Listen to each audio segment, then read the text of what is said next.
ಎಲ್ಲರಿಗೂ ನಮಸ್ಕಾರ. ನಾನು ನಿಮ್ಮ ಅಮಿತಾ ಕೃಷ್ಣ. ನಾನು ಇವತ್ತಿಲ್ಲಿ ಬಾಳೆ ಪೂಂಬೆ ಅಥವಾ ಬಾಳೆ ಹೂವಿನ ಒಂದು ಆರೋಗ್ಯದಾಯಕವಾದ ಪತ್ರೊಡೆಯನ್ನು ಮಾಡಿ ತೋರಿಸ್ತಾ ಇದ್ದೇನೆ. ಹಾಗಾದರೆ ಬನ್ನಿ ಸ್ನೇಹಿತರೆ, ಯಾವ ರೀತಿ ಮಾಡೋದು ಅಂತ ನೋಡ್ಕೊಂಡು ಬರೋಣ.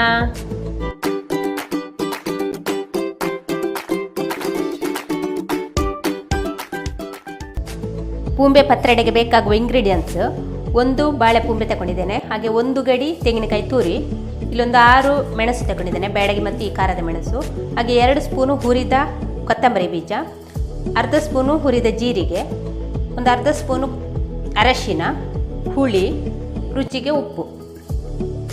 ಇಲ್ಲಿ 1 ಪಾವು ಬೆಳ್ತಿಗೆ ಅಕ್ಕಿ ಮತ್ತು 1 ಪಾವಿನಷ್ಟು ವೈಟ್ ಕುಚ್ಚಲಕ್ಕಿಯನ್ನು 6 ಗಂಟೆಗಳ ಕಾಲ ನೆನೆ ಹಾಕಿ ಚೆನ್ನಾಗಿ ವಾಶ್ ಮಾಡಿ ಇಟ್ಕೊಂಡಿದ್ದೇನೆ.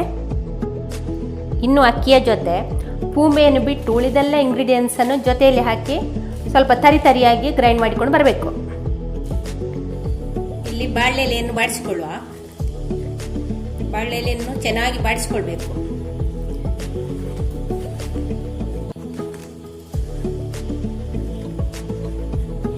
ಈಗ ಪೂಂಬೆಯನ್ನು ಕೊಚ್ಚಿಕೊಳ್ಳುವ.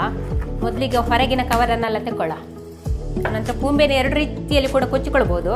ನಾನು ಇವತ್ತು ಈ ರೀತಿಯಲ್ಲಿ ತೋರಿಸ್ತಾ ಇದ್ದೇನೆ.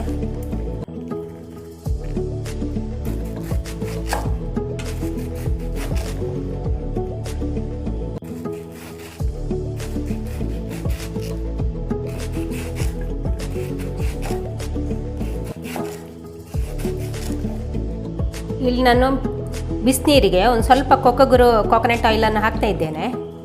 ಹಾಗೆ ಅದಕ್ಕೆ ಕೊಚ್ಚಿಟ್ಟ ಬಾಳೆ ಪೂಂಬೆಯನ್ನು ಸಹ ಹಾಕ್ತಾ ಇದ್ದೇನೆ.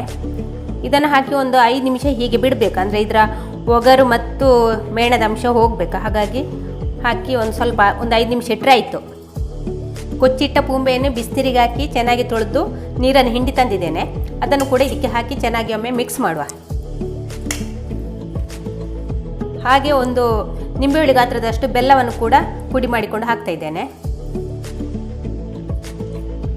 ಇಲ್ಲಿ ಪೂಂಬೆ ಮತ್ತು ಅಕ್ಕಿ ಹಿಟ್ಟು ಚೆನ್ನಾಗಿ ಬೆರೆಯುವಂತೆ ಚೆನ್ನಾಗಿ ಮಿಕ್ಸ್ ಮಾಡಿಕೊಳ್ಳಿ.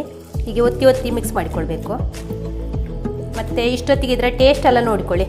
ಉಪ್ಪು, ಹುಳಿ, ಖಾರ, ಸ್ವೀಟ್ ಎಲ್ಲ ಸ್ವಲ್ಪ ಬೇಕು.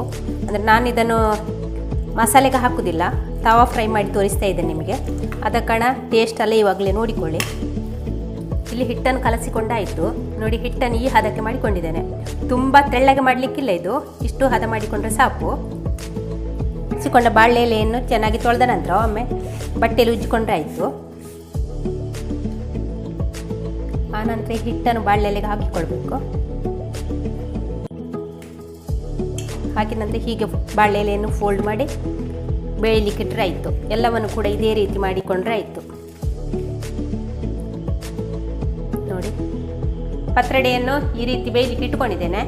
ಇನ್ನು ನಾವು ಇದರ ಲಿಡ್ ಹಾಕಿ ಒಂದು ಅರ್ಧ ಗಂಟೆ ಬೇಯಿಸ್ಕೊಳ್ಳುವ. ಸ್ನೇಹಿತರೆ, ಪತ್ರೊಡೆಯನ್ನು ಬೇಯಲಿಕ್ಕಿಟ್ಟು ಅರ್ಧ ಗಂಟೆ ಜಾಸ್ತಿ ಆಯಿತು. ಇದನ್ನು ನಾವು ಈಗ ಓಪನ್ ಮಾಡ್ತಾ ಇದ್ದೇನೆ. ನೋಡಿ ಸ್ನೇಹಿತರೆ, ಯಾವ ರೀತಿ ಬಂದಿದೆ ಅಂತ ನೋಡಿಕೊಳ್ಳೋಣ. ನೋಡಿ ಎಷ್ಟು ಚೆನ್ನಾಗಿ ಬಂದಿದೆ. ಇದನ್ನು ನಾವಿನ್ನು ಸ್ಲೈಸ್ ಮಾಡಿಕೊಳ್ಳುವ.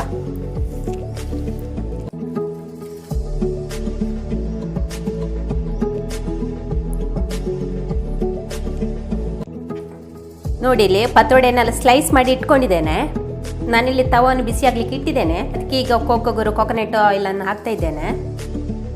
ಜಾಸ್ತಿ ಹಾಕಬೇಕು ಅಂತಿಲ್ಲ, ಸ್ವಲ್ಪ ಹಾಕಿದರೆ ಸಾಕಾಗ್ತದೆ.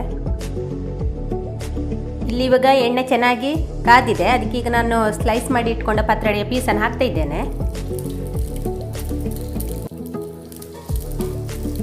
ಸ್ನೇಹಿತರೆ, ನಾವು ಇದನ್ನು ಹೀಗೆ ಫ್ರೈ ಮಾಡಿ ಕೂಡ ತಿನ್ಬೋದು, ಇಲ್ಲದಿದ್ದರೆ ಅಂತೆ ಕೂಡ ತಿನ್ಬೋದು. ಇವಾಗ ಇಲ್ಲಿ ಒಂದು ಸೈಡ್ ಮಾತ್ರ ಚೆನ್ನಾಗಿ ಫ್ರೈ ಆಗಲಿ. ಸ್ನೇಹಿತರೆ, ಇಲ್ಲಿ ಪತ್ರೊಡೆಯನ್ನು ಫ್ರೈ ಮಾಡಿಯೇ ತಿನ್ನಬೇಕು ಅಂತೇನಿಲ್ಲ. ಬಿಸಿ ಬಿಸಿ ಪತ್ರೊಡೆಯನ್ನು ಕೋಕೋನಟ್ ಆಯಿಲಿಗೆ ಮುಳುಗಿಸಿ ಕೂಡ ತಿನ್ನಲಿಕ್ಕೆ ಒಳ್ಳೆಯದಾಗ್ತದೆ. ಹಾಗೆ ಮಸಾಲೆಗೆ ಕೂಡ ಇದನ್ನು ಚಿಕ್ಕ ಕಟ್ ಮಾಡಿ ಮಸಾಲೆಗೆ ಕೂಡ ಹಾಕಿ ತಿನ್ಬೋದು. ಮತ್ತು ನೀವು ಕೂಡ ಒಂದ್ಸಲ ಟ್ರೈ ಮಾಡಿ, ಒಳ್ಳೆಯದಾಗ್ತದೆ. ಮತ್ತು ಹೆಲ್ತಿಗೆ ಕೂಡ ಇದು ಒಳ್ಳೆಯದೇ. ಇವಾಗ ಇದನ್ನೆಲ್ಲ ಮಗ್ಚಿ ಹಾಕಿಕೊಳ್ಬೇಕು.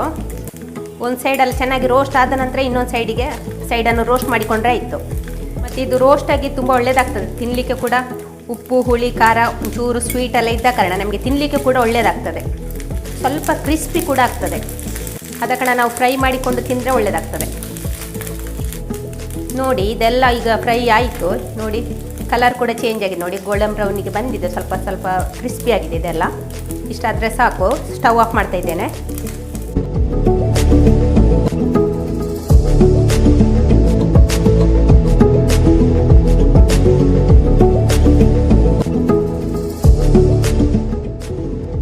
ಸ್ನೇಹಿತರೆ, ಇಲ್ಲಿ ಆರೋಗ್ಯದಾಯಕವಾದ ಪತ್ರೊಡೆ ರೆಡಿಯಾಗಿದೆ.